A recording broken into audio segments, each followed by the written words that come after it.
Hi, welcome.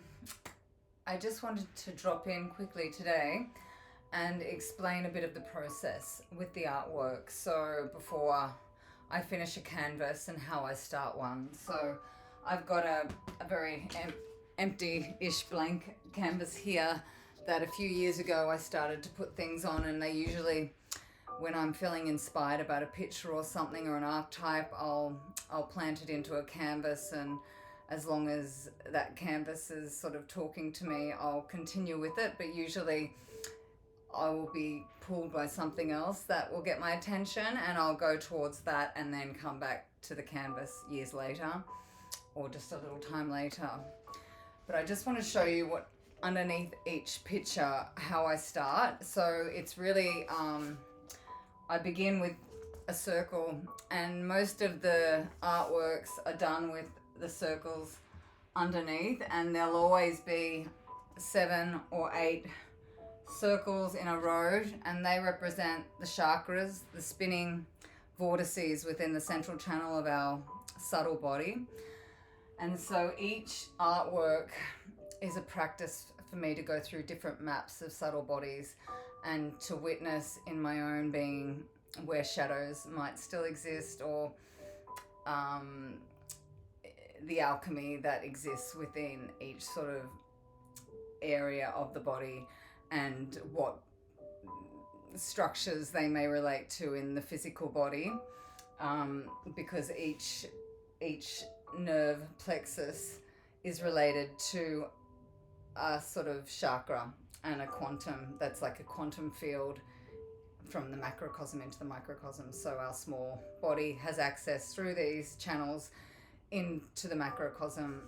So it's our connection to the universe and to all of creation. So I'm going to quickly speak about the different subtle body maps that I've looked at in different canvases, and specifically what I like to really push home is that when we're looking at exoteric religion, like the surface level religion, there'll always be differences depending on what you grow up in, cultures and everything. But when you get into the esoteric, the inner initiation into the mysteries of each religion, you find and experience them as all the same maps leading to the same direction. So they're all boats that take us across the river, from our our darkness to our light, or our unconscious state to our conscious state, from our animal nature into our human nature. So a lot of the time it's a mirror of lower lower energies in the body have a lower vibration, and when we get up to the higher centers, there is a higher vibration and access to the more divine qualities that exist. But there's also a sort of caveat with that the more subtle shadows exist in these higher spaces. So usually spiritual bypassing and other forms of spiritual materialism can show up really subtly in the higher centers. So we'll discuss all that later, but I just wanted to give an overview of the different maps. So one is yogic philosophy, and so the chakras, like I mentioned, will be in each artwork. So always underneath each body there'll be a chakra system, and usually 3, because one will represent each side of the body. And then the central channel is usually closed, and through different teachings or yogic teachings or sexual alchemy, this central channel can be awakened. And usually our dharma, our path, our spiritual path lives in that central channel, and we can access it.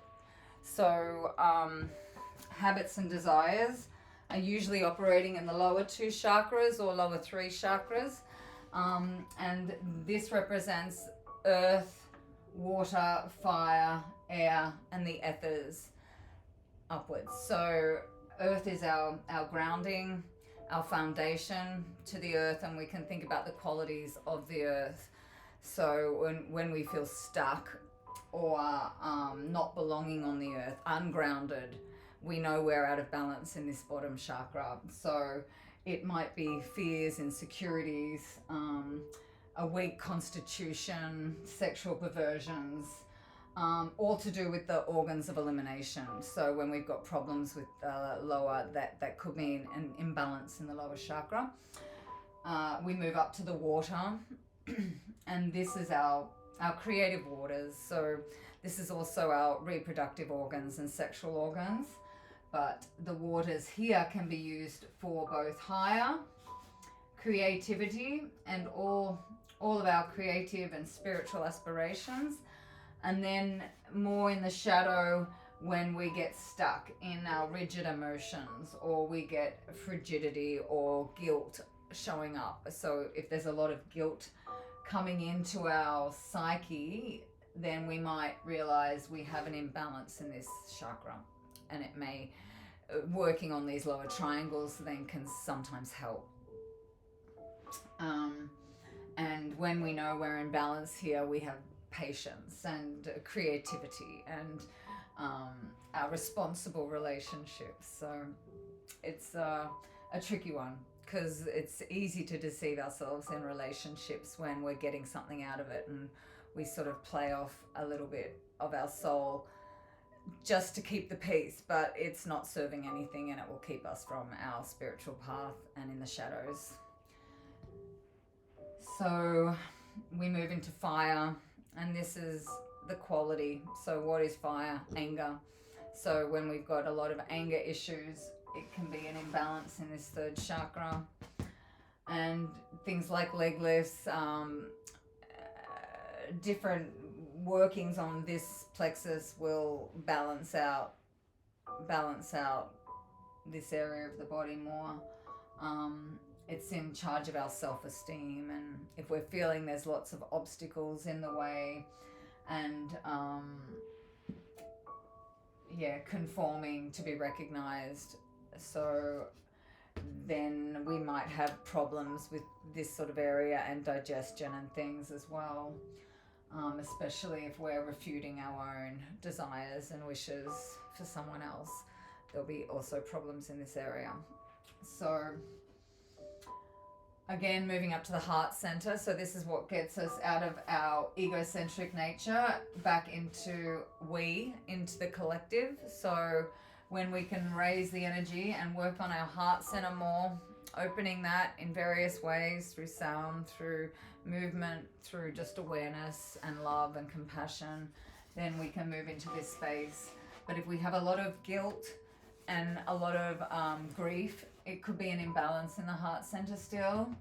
And if we fear a lot of rejection, it could be an imbalance in here. So I always find it really great for me. I'm teaching, but I'm still learning. I'll always be a student. And each time I do a canvas to go over these different maps has helped me actually then years later journey in and experience my own map of the inner world, which will show up in all the art. But I wanted to sort of show you what is that based on, and that all the maps are the same. Like we don't want to get too over intellectual, because again, that's another shadow when we mistake intellectual knowledge as this knowledge that arises out of no thing, which is really that sort of surrender to the divine and knowing that it will bring what we need when we need it. So after the heart, we move up to the throat, and this is our truth and our being able to speak our truth, and being able to teach and inspire and express.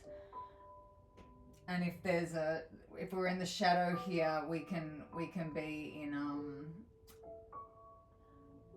have problems with the throat and stuff. So this brings in our self-intuition, our projection, and knowing our purpose. But we move up to the third eye, and then this also awakens all of that. And then, oh, sorry, Vlado. Yeah, confusion, depression, and if we're closed in these areas, then we will have more confusion, depression. So anyway, blah, blah. I will be showing a lot of these later with some courses and things work I'm doing and trying to map out something of my own to share. At the moment, I wanted to show these other maps. So the Sephira, which is like Western Jewish mysticism. So I've got all of them in here. So the Kabbalah system is pretty much the same. It's a map, and you can see it here more clearly. We have the limitless light up the top, and then it comes into the Trinity. So the Trinity will be found in every religion again. You can see it as the Father, the Son, and the Holy Spirit, or we can see it as the Brahma, the Vishnu, and the Shiva Shakti, which is the Holy Spirit. And so when we can watch one map, we can see our own journey through all of them. So it'll be the microcosm and the macrocosm again. So our own body is within these, but it's also a map of the cosmos. So we have the realm of shadows down the bottom, the subconscious and unconscious, and a lot of the time this is the shadow realm, and a lot of the time we'll be functioning down here not knowing. So it's good to go through shadows and actually see ourselves in them so we can correct them. And coming to the physical body, so this is the physical realm, and then we move into the etheric realm, and then that's the vital body, and then we move into the astral realm, and that's the emotional body, and then the mental body, so the intellectual, and then the higher consciousness, which is that Christ, that incarnation of the Christ light, which brings the human soul into being. So from that raising of the essence, the reversal of the creation, so the reversal of the elements within the being. So again, using our sexual energy reversed and flowing upwards, or doing anything creative, we'll start to use that energy in a creative, higher way. So the arts, the creative arts, anything, singing, art, anything, will start to utilize this energy in a positive way. So we're bringing the energy up. We come into then the Buddhic realm and the Atman. So the Atman is like the monad, it's our higher self, which is connected Shiva Shakti, the Holy Spirit. So there's then no distinction between, and this Holy Spirit is then brought down into the earth, so to actually manifest and to create. And then the Darth, which is the secret doorway, which is alchemy, sexual alchemy. It's really holding on to the seed, not releasing any seed. It's reversing that and transmuting it as inner light. So working with light in the central channel awakens, guides, and protects. And everything that I've learned has been through following the inner light and giving light, and it just comes back to those two simple things. I don't know anything. All I know is to keep coming back to the light.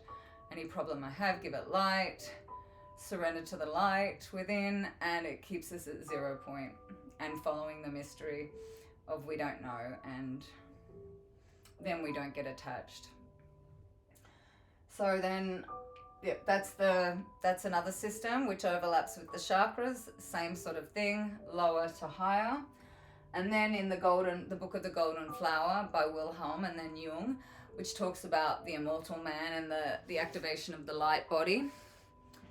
So we can look at yin and yang as two of the on each side, which is like the Sephira. You've got the severity and the mercy. So these are the two qualities, like the positive mind and the negative mind, the future and the past. That's why we bring it into the present, into the central channel, which is usually not open. It's usually got locks, knots they're called. They block the consciousness and stop it from rising up to higher centers.